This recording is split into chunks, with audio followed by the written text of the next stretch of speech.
KPSC ಅಕ್ರಮವನ್ನ ಗಂಭೀರವಾಗಿ ಪರಿಗಣಿಸಿದ ಸರ್ಕಾರ ಕೆಪಿಎಸ್ಸಿ ಶುದ್ಧೀಕರಣಕ್ಕೆ ರಾಜ್ಯ ಸರ್ಕಾರ ಇದೀಗ ಮುಂದಾಗಿದೆ. ಕಾರ್ಯಶೈಲಿ ಬದಲಾವಣೆಗೆ ಕಾನೂನು ತಿದ್ದುಪಡಿಗೆ ಅಸ್ತು ಅನ್ನಲಾಗಿದೆ. ನಿನ್ನೆ ನಡೆದ ಕ್ಯಾಬಿನೆಟ್ ಸಭೆಯಲ್ಲಿ ಮಹತ್ವದ ನಿರ್ಧಾರವನ್ನ ಕೈಗೊಳ್ಳಲಾಗಿದೆ. ತಿದ್ದುಪಡಿ ವಿಧೇಯಕ ಇಂದಿನ ಅಧಿವೇಶನದಲ್ಲಿ ಮಂಡನೆ ಆಗುತ್ತೆ. ಸದನಕ್ಕೆ ಇವತ್ತು ಸಂಪೂರ್ಣವಾದಂತಹ ವಿವರಣೆಯನ್ನ ನೀಡಲಿದ್ದಾರೆ ಸಿಎಂ ಸಿದ್ದರಾಮಯ್ಯನವರು. ಭ್ರಷ್ಟಾಚಾರ ಬಗ್ಗೆ ವ್ಯಾಪಕ ಆಕ್ರೋಶ ಹಿನ್ನೆಲೆಯಲ್ಲಿ ಫೈನಲಿ ಸರ್ಕಾರ ಎಚ್ಚೆತ್ತುಕೊಂಡಿದೆ. ನೋಡಿ, ಕೆಪಿಎಸ್ಸಿಯಲ್ಲಿ ಸಾಕಷ್ಟು ಹಗರಣ ಆಗಿತ್ತು, ಸಾಕಷ್ಟು ರೀತಿಯಾದಂತಹ ಅಸಮಾಧಾನ, ಆಕ್ರೋಶ ಎಲ್ಲವೂ ವ್ಯಕ್ತ ಆಗಿತ್ತು.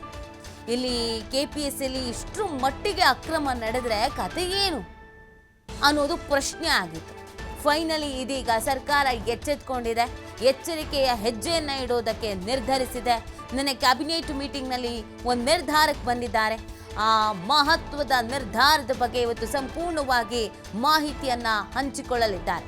ಸೊ ಕೆಪಿಎಸ್ಸಿಯ ಸಂಪೂರ್ಣ ಕಾರ್ಯಶೈಲಿಯನ್ನೇ ಬದಲು ಮಾಡಬೇಕು ಅನ್ನುವಂಥ ಒಂದು ಮಹತ್ವದ ನಿರ್ಧಾರವನ್ನ ಕೈಗೊಳ್ಳಲಾಗಿದೆ.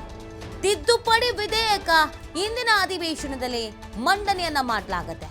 ಸದನಕ್ಕೆ ಇವತ್ತು ಸಂಪೂರ್ಣವಾದಂತಹ ವಿವರಣೆಯನ್ನ ಸಿದ್ದರಾಮಯ್ಯನವರು ನೀಡಲಿದ್ದಾರೆ.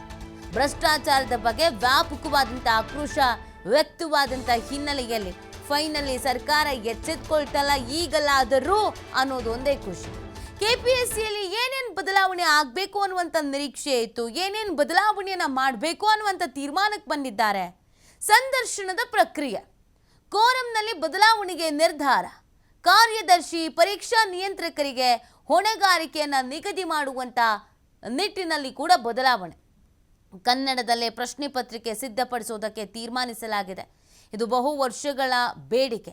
ಯಾಕೆ ಪ್ರಶ್ನೆ ಪತ್ರಿಕೆ ಕನ್ನಡದಲ್ಲಿ ಇರಬಾರ್ದು? ಕನ್ನಡದಲ್ಲೇ ಪ್ರಶ್ನೆ ಪತ್ರಿಕೆ ಸಿದ್ಧಪಡಿಸಿದ್ರೆ ಏನಾಗ್ಬಿಡುತ್ತೆ? ಸೊ ಆ ಕಾರಣಕ್ಕಾಗಿ ಕನ್ನಡದಲ್ಲೇ ಪ್ರಶ್ನೆ ಪತ್ರಿಕೆ ಸಿದ್ಧಪಡಿಸಬೇಕು ಅನ್ನುವಂಥ ತೀರ್ಮಾನ.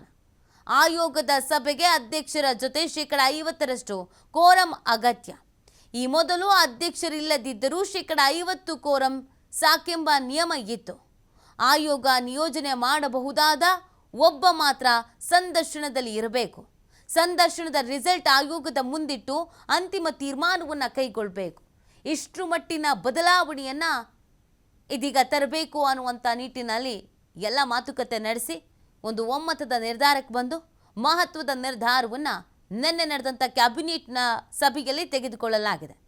ಇವತ್ತು ಸಂಪೂರ್ಣವಾದಂಥ ಮಾಹಿತಿಯನ್ನು ಸಿದ್ದರಾಮಯ್ಯನವರು ನೀಡ್ತಾರೆ.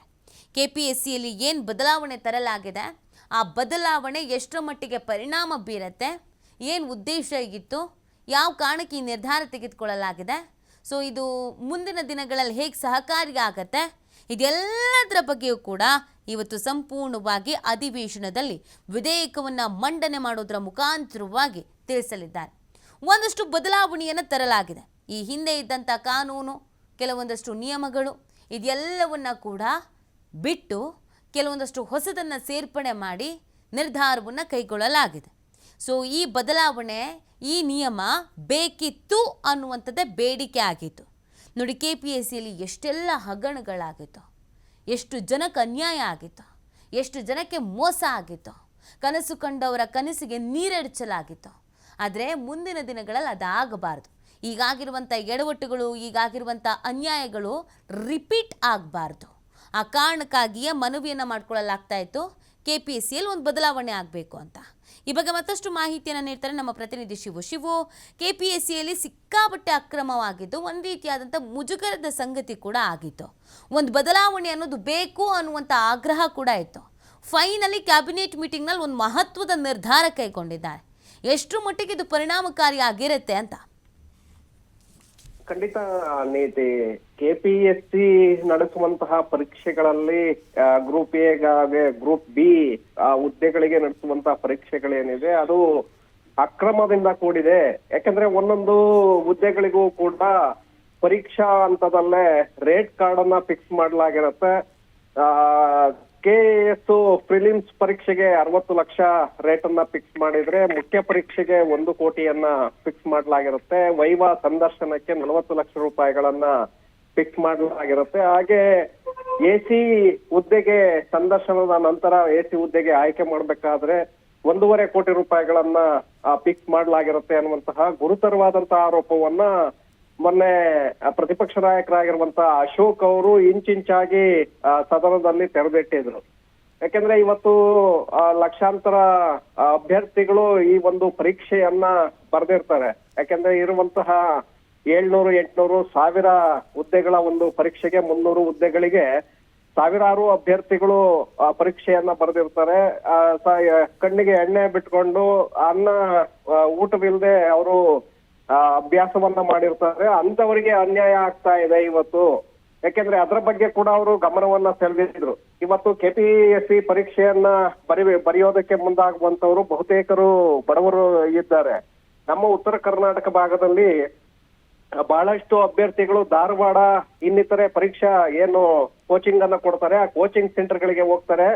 ಊಟ ಇಲ್ಲದೆ ಅವರೊಂದು ವಾಟ್ಸಾಪ್ ಗ್ರೂಪ್ ಗಳನ್ನ ಮಾಡ್ಕೊಂಡಿರ್ತಾರೆ. ಆ ಗ್ರೂಪ್ ಗಳ ಮೂಲಕ ಎಲ್ಲಿ ಗಣೇಶನ ಕಾರ್ಯಕ್ರಮ ಇರುತ್ತೆ, ಎಲ್ಲಿ ದೇವರ ಉತ್ಸವಗಳಿರುತ್ತೆ, ಅಂತಹ ಒಂದು ಕಾರ್ಯಕ್ರಮಗಳಲ್ಲಿ ಎಲ್ಲಿ ಊಟ ಸಿಗತ್ತೆ ಆ ಊಟದ ಒಂದು ಲೀಸ್ಟ್ ಅನ್ನ ಅವರು ವಾಟ್ಸಪ್ ಗಳ ಮೂಲಕ ಹಂಚಿಕೊಂಡು ಅಲ್ಲಿಗೆ ಅವರು ಊಟಕ್ಕೆ ಹಾಜರಾಗ್ತಾರೆ. ಅಂದ್ರೆ ಅಷ್ಟರ ಮಟ್ಟಿಗೆ ಅವರು ಬಡತನದಿಂದ ಬಳಲ್ತಾ ಇರ್ತಾರೆ. ಆದ್ರೆ ಉನ್ನತ ಹುದ್ದೆಯನ್ನ ಪಡಿಬೇಕು ಅಂತೇಳಿ ಬಹಳಷ್ಟು ಕಠಿಣವಾದಂತ ಪರಿಶ್ರಮವನ್ನ ಅವರು ಪಡ್ತಾ ಇರ್ತಾರೆ. ಅಂತಹ ಅಭ್ಯರ್ಥಿಗಳಿಗೆ ತೊಂದರೆ ಆಗ್ತಾ ಇದೆ. ಇದಕ್ಕೆ ನೀವು ಅಮೂಲಾಗ್ರವಾಗಿ ಬದಲಾವಣೆಯನ್ನ ತರಬೇಕು. ಈ ರೀತಿಯಾಗಿ ರೇಟ್ ಕಾರ್ಡ್ ಅನ್ನ ಮೊದಲೇ ಫಿಕ್ಸ್ ಮಾಡ್ಕೊಂಡು ನೀವು ಪರೀಕ್ಷೆಯನ್ನ ಬರೆಯೋದ್ರಿಂದ ಸಾವಿರಾರು ಬಡ ವಿದ್ಯಾರ್ಥಿಗಳಿಗೆ ಅನ್ಯಾಯ ಆಗ್ತಾ ಇದೆ ಅನ್ನುವಂತ ಆಕ್ರೋಶವನ್ನ ಅಶೋಕ್ ಅವರು ವ್ಯಕ್ತಪಡಿಸಿದ್ರು. ಹಾಗಾಗಿ ಜೊತೆಗೆ ಅಭ್ಯರ್ಥಿಗಳು ಕೂಡ ಯಾರು ಪರಿಶ್ರಮದಿಂದ ಪರೀಕ್ಷೆಯನ್ನ ಬರೆದಿದ್ರು ಆ ಅಭ್ಯರ್ಥಿಗಳು ಕೂಡ ಪ್ರತಿಭಟನೆಯ ಹಾದಿಯನ್ನ ಹಿಡಿದಿದ್ರು. ಕಳೆದ ಹಲವು ವರ್ಷಗಳಿಂದಲೂ ಕೂಡ ಇದು ಹಾಗೆ ಕಂಟಿನ್ಯೂ ಆಗ್ತಾ ಇದೆ. ಪ್ರತಿ ಬಾರಿ ಪರೀಕ್ಷೆ ನಡೆದಂತ ಸಂದರ್ಭದಲ್ಲೂ ಕೂಡ ಈ ರೀತಿಯಾದಂತ ಅಕ್ರಮದ ವಾಸನೆ ಎದುರಾಗ್ತಾ ಇರುತ್ತೆ. ನಿರಂತರವಾಗಿ ಇದರ ಮೇಲೆ ಆರೋಪಗಳು ಕೂಡ ಕೇಳಿ ಬರ್ತಾ ಇದೆ. ಹಾಗಾಗಿ ಇದಕ್ಕೆ ಬದಲಾವಣೆಯನ್ನ ತರಲೇಬೇಕು ಅಂತೇಳಿ ಸರ್ಕಾರ ಮುಂದಾಗಿದೆ. ನಿನ್ನೆ ನಡೆದಂತಹ ಸಂಪುಟ ಸಭೆಯಲ್ಲಿ ಇದರ ಬಗ್ಗೆ ಗಂಭೀರವಾಗಿ ಚರ್ಚೆಯನ್ನ ಮಾಡಲಾಗಿದೆ. ಲೋಕಸೇವಾ ಆಯೋಗದ ತಿದ್ದುಪಡಿಗೆ ಸಂಪುಟ ಅನುಮತಿಯನ್ನ ಕೊಟ್ಟಿದೆ. ಹಾಗೆ ಇವತ್ತು ಸದನದಲ್ಲೂ ಕೂಡ ಈ ಒಂದು ವಿಧೇಯಕವನ್ನ ಮಂಡನೆ ಮಾಡಿ ಅದನ್ನ ಅಂಗೀಕರಿಸುವಂತಹ ನಿಟ್ಟಿನಲ್ಲಿ ಸರ್ಕಾರ ಪ್ರಮುಖವಾದಂತ ಒಂದು ತೀರ್ಮಾನಕ್ಕೆ ಬಂದಿದೆ. ಇದಕ್ಕೆ ಪ್ರತಿಪಕ್ಷಗಳು ಕೂಡ ಸಂಪೂರ್ಣವಾದಂತಹ ಸಹಕಾರವನ್ನ ಕೊಡಬಹುದು ಅನ್ನುವಂತ ಮಾಹಿತಿಗಳಿದೆ.